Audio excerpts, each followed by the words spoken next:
मेरे सुनने वाले सभी श्रोताओं को नमस्कार, राधे राधे। आज हम बात करेंगे जीवन के एक बड़े ही महत्वपूर्ण विषय के बारे में, शादी विवाह। आपकी शादी कब होगी, कैसे होगी, कहाँ होगी, लव होगी कि अरेंज होगी, इन सभी के बारे में हम आज बात करेंगे। इसकी गणना हम लोग कई प्रकार से कर सकते हैं। मैं पहला कहता हूं कि अगर हम न्यूमरोलॉजी के हिसाब से करें, न्यूमरोलॉजी के हिसाब से अगर हम इसकी गणना निकालते हैं तो वर्ष के बारे में हम आपके पर्सनल ईयर के माध्यम से जान सकते हैं।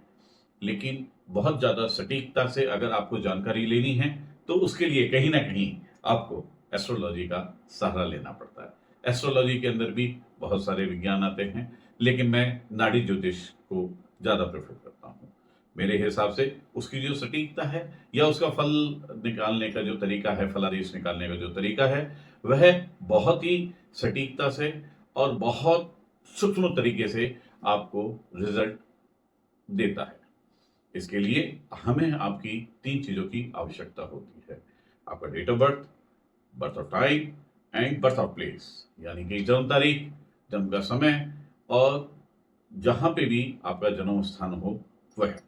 अगर आपके पास इन 3 चीज़ों की सटीकता है तो आप मान के चलिए कि हम बिल्कुल सरलता से और बहुत सटीक तरीके से आपको ये जानकारी दे सकते हैं कि आपकी शादी कब, कहाँ और किस प्रकार होगी।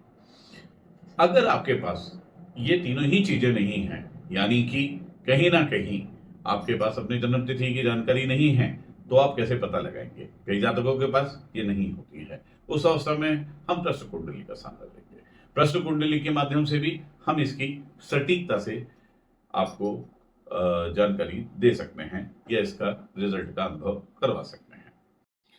मेरे जातकों के लिए जब भी मैं कोई भी घटना या विवाह के बारे में विश्लेषण करता हूं, तब मैं इन तीनों ही तरीकों से उसका परिणाम निकालने की कोशिश करता हूं, जिससे सटीकता कई हद तक सही उतरे। अब आपको इसके लिए, विवाह के लिए कहीं कोई पूजा पाठ या हवन करना चाहिए, तो मैं आपको एक बड़ा ही छोटा सा सरल उपाय बताता हूँ, 16 सोमवार का उपाय। 16 सोमवार के उपाय के अंदर आप तांबे के लोटे में जल लें, उसमें थोड़ा सा गंगा जल मिलाएं। चांदी के गिलास में आप गाय का दूध लें, उसके अंदर थोड़े से चावल मिलाएं, थोड़ी सी शक्कर मिलाएं और ये सब कुछ आप सोमवार के दिन शिव जी पे ओम ऐं क्लीं सोमाय नमः कहते हुए अर्पण करें।